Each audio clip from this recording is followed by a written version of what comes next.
I've come a long ways. I mean, God's always been there. I don't give my testimony a lot of the times. Certain times when He leads me to minister to people, I may give a testimony because people relate to what other people been through, and I try to be led by Him to who to go and minister to, just for that testimony to show them that I came out of it. You can too, So you have to tell your story, in order to know what a person been through. Because if we don't talk to one another, get to know one another, we're supposed to be a family. We're just going through the motions saying, hello, how you doing? Have a good day. So you never get to know me. So if we don't talk to one another, you would never get to know what that person has been through. We all got testimony. We all got a story. I was at a turning point in my life where, young adults looking for love in all the wrong places. I went through the loneliness of being a young adult out here, and didn't grow up with my father. Had a single parent. I'm the oldest of three. And I was just looking for love in the wrong places. So a friend of mine told me about Deliverance Temple, Pastor Rufus Allison, and I went there. They were having a tent revival. And I felt the Spirit of God on me so strong, I couldn't do nothing but stand up and be saved all over again, And that's when I joined that ministry. It was just so powerful when He just truly fell on me and started ministering to me. And from then on, it just, I don't know, have you heard where people say, God truly got His hands on you. And I truly believe that. I felt that. And I felt that since then. When it started when I was a child. A lot of people grow up being molested and raped as a child. And I was raped. I was raped by 3 of my cousins. Yes. And when I joined Deliverance Temple, Pastor Rufus Allison's church, God brought that back to my remembrance, because when things happen to you as a child, that trauma, you push it back, you hold it down, and you make yourself forget about it. But when He brought me that back to my remembrance, He wanted me to be delivered from that pain, because certain things that happen to you, you act out in certain ways, or you treat people certain ways. Because whenever you cross me or take advantage of me, I cut you off. And He wanted me delivered from that. So we were having revival, and this was in the 80s. And He brought that back to my remembrance and showed me the 3 faces of my cousin that did it. And the whole thing, that, where it happened, everything. And I mean, the touch that He gave me.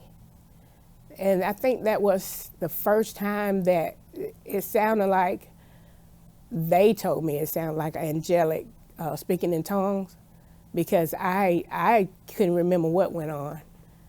And because we had that a prophet there that taught the revival, and it was powerful. I got delivered that night from that, and I forgave those 3 people, and I went to them and told them that as well. Well, when my kidney failed in 2009, I got on dialysis. I've been on dialysis for 8 years. And when the depression came, because I couldn't believe my kidney failed, I'm like, this ain't nothing, nowhere in my family. No one going through this. I'm the first and only, and I couldn't believe it. And God says, only thing He said, I've been standing on His word for 8 years. This sickness is not unto death. That's all He gave me. Clear as day. That's it. I ain't been praying for another word. I just, kept reminding God, I'm still standing on your word. You said it's sickness not to death. I was at my father's church. My father's a minister in Conyers, Living Waters of Christ. And I went there when I found out who my father was when I was 45. So my relationship with God had already been established, but I wanted to go there to help him with his ministry. But then I moved down here back. I live in Statham. And I said, I got to find a church that's closer, because it was almost an hour trying to get to his church every Sunday morning.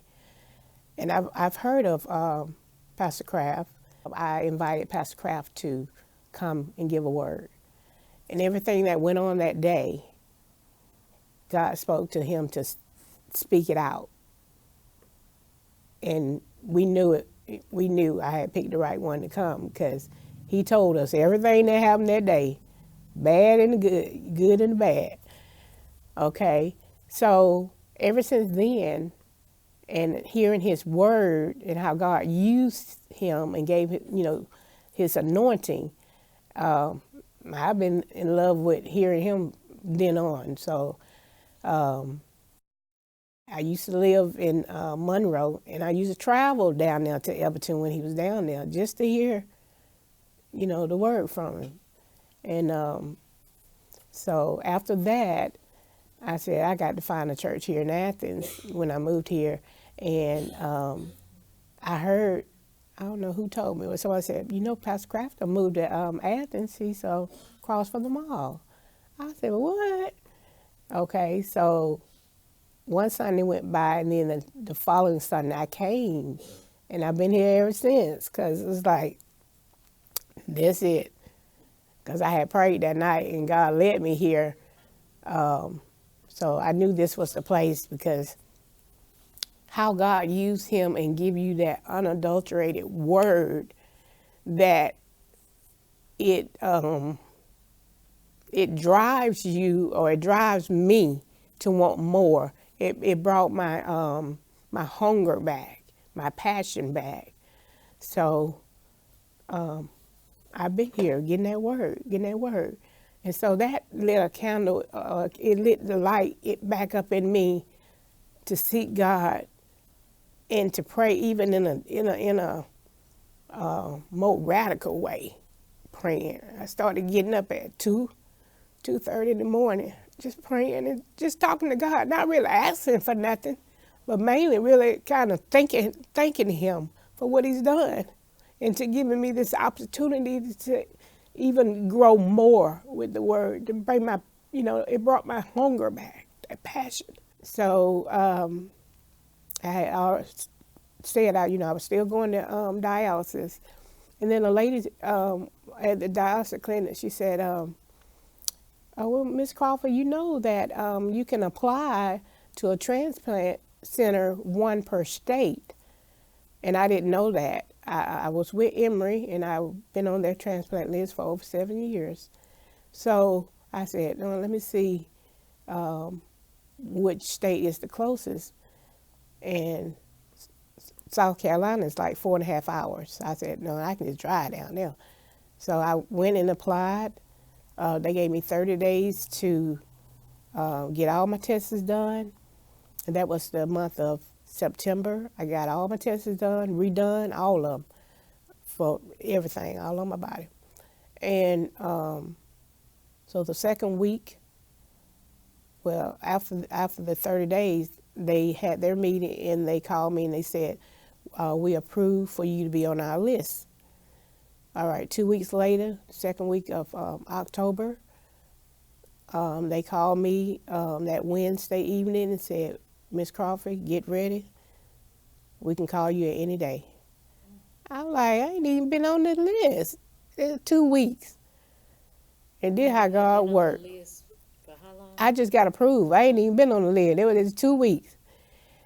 And so that was that Wednesday. That Friday, 1:45, they said, Miss Crawford, your kidney's on the way. Can you be down here by 8 o'clock in the morning? God put me at the beginning of that list.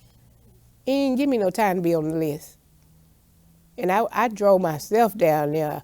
I tried to wake up everybody who I could wake up, but my son and ex-husband did wake up to go with me. But I was going to go by myself, because, no, this is my miracle right here. God did this. So I went down there, and that's what has happened. He has given me a new beginning. October the 11th, 2019.